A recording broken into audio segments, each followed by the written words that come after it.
வணக்கம். இன்றைக்கு நாங்கள் உருளைக்கிழங்கு பிரட்டல் குழம்பு தான் செய்ய போகிறோம். எங்களோட மரக்கறி சாப்பாட்டில் தவிர்க்க முடியாத ஒன்று தான் இந்த உருளைக்கிழங்கு குழம்பு. நான் இந்த குழம்பை நல்ல பிரட்டலாத்தான் வச்சுருக்கிறேன். வாங்க நாங்கள் சமைக்க தொடங்குவோம். நான் இதில் சட்டி அடுப்பில் வச்சுருக்கிறேன். தேவையான அளவுக்கு எண்ணெய் விட்டு கொள்ளுவோம்.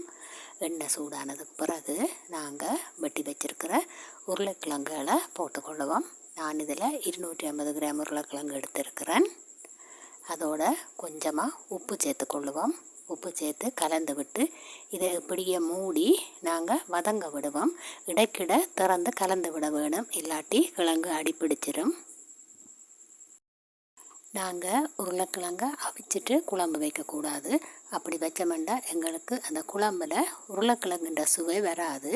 பிரட்டல் செய்கிறதுன்னு சொன்னால் நாங்கள் அவிச்சிட்டு பிரட்டல் செய்யலாம். கிழங்கு ஓரளவுக்கு வதங்கிட்டுது. இப்போ நாங்கள் இதில் வெங்காயம் சேர்த்துக்கொள்ளுவோம். எங்களுக்கு தேவையான அளவு வெங்காயம் போட்டுக்கொள்ளலாம். இதோட வெந்தயம் கொஞ்சமும் போட்டுக்கொள்ளுவோம். வெங்காயத்தை நல்லா கலந்து விடுவோம். கலந்து விட்டுட்டு இதோட உள்ளி கொஞ்சம் சேர்த்துக்கொள்ளுவோம். உள்ளியோட சின்னதாக ஒரு துண்டு இஞ்சியும் சேர்த்து தான் நான் இடித்து போட்டிருக்கிறேன். இப்போ நாங்கள் மூடி அவிய விடுவோம். இப்போ திறந்து கலந்து விடுவோம். வெங்காயம் ஒரு அளவுக்கு வதங்கினால் காணும். இப்போ இதில் நாங்கள் ரம்பை சேர்த்துக்கொள்ளுவோம். அதோட கருவேப்பிலையும் போட்டுக்கொள்ளுவோம். பச்சை மிளகாயும் சேர்த்துக்கொள்ளுவோம். எல்லாத்தையும் சேர்த்து ஒருக்கா கலந்து விடுவோம். இதோடு நாங்கள் தக்காளி பழம் சேர்த்துக்கொள்ளுவோம். தக்காளி பழம், வெங்காயம், இஞ்சி, உள்ளி எல்லாம் சேர்ந்து நல்லா வதங்கி வரைக்குள்ள இதில் நல்ல ஒரு சுவை வரும். எல்லாத்தையும் கலந்து விட்டுட்டு கொஞ்சம் நேரம் மூடி விடுவோம். தக்காளி பழம் எல்லாம் அவியட்டும். நல்லா பிரட்டி விடுவோம். இப்போ நாங்கள் இதில் குழம்புக்கு தேவையான மிளகாய்த்தூள் சேர்த்துக்கொள்ளுவோம். நான் இந்த கரண்டியால் 1.5 கரண்டி அளவுக்கு போட்டிருக்கிறேன். அதோட மஞ்சளும் போட்டுக்கொள்ளுவோம். போட்டுட்டு நாங்கள் இதில் தண்ணி விட்டுக்கொள்ளுவோம். இந்த கிழங்கு அவிகிறதுக்கு நாங்கள் தண்ணி தான் விட வேணும். இதில் தண்ணி பால் விட்டோம்னு சொன்னால் எங்களுக்கு சாதாரணமாக கொஞ்சம் இனிப்பு சுவை வரும். அதால் தண்ணி விட்டுக்கொள்ளுவோம். தண்ணி காணாது. நான் இன்னும் கொஞ்சம் தண்ணி விட்டுக்கொள்கிறேன்.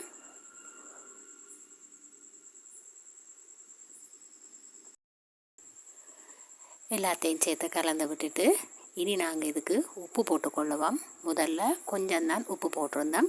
இப்போ மொத்தமாக எங்களுக்கு குழம்புக்கு தேவையான அளவு உப்பு போட்டுட்டு இதை மூடி வைப்போம். இப்போ எங்களோட உருளைக்கிழங்கு அவிஞ்சிட்டது. நாங்கள் இதை எப்படியே வேணுமென்றாலும் சாப்பிடலாம். ஆனால் நான் இதில் கொஞ்சமாக தேங்காய் பால் விட போகிறேன். தேங்காய் பால் விட்டு அது வற்றி வரைக்குள்ள தான் இந்த குழம்பு அவ்வளவு நல்லா இருக்கும். நான் இதில் 1ஆம் பால் விட இல்லை, 2ஆம் பால் மட்டும்தான் எடுத்துருக்கிறேன். 3ஆம் பால் சேர்க்க இல்லை. இப்போ ஒருக்கா கலந்து விடுவோம். இதுக்கு பிறகு நாங்கள் குழம்பை மூட தேவையில்லை, இப்படியே விட்டு கொதிக்க விடுவோம். அதோட புளி கொஞ்சமும் விட்டுக்கொள்ளுவோம். நாங்கள் தக்காளி பழமும் போட்டிருக்கிறோம். கொஞ்சமாக புளி விட்டால் காணும். இப்போ கடைசியாக நாங்கள் எங்களோட இறைச்சி சரக்கு தூள் கொஞ்சம் போட்டுக்கொள்ளுவோம். விரும்பினா போடலாம், இல்லாட்டி விடலாம்.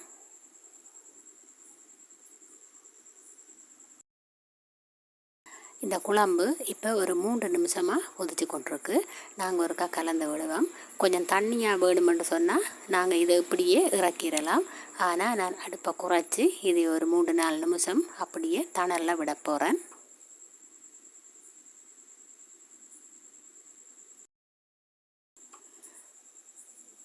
எங்களோட குழம்பு தயாராகிட்டுது. பாருங்கள், வத்தி எப்படி நல்ல பிரட்டல் குழம்பாக வந்திருக்கு. நாங்கள் எங்களோட கறியை இறக்கிடுவோம்.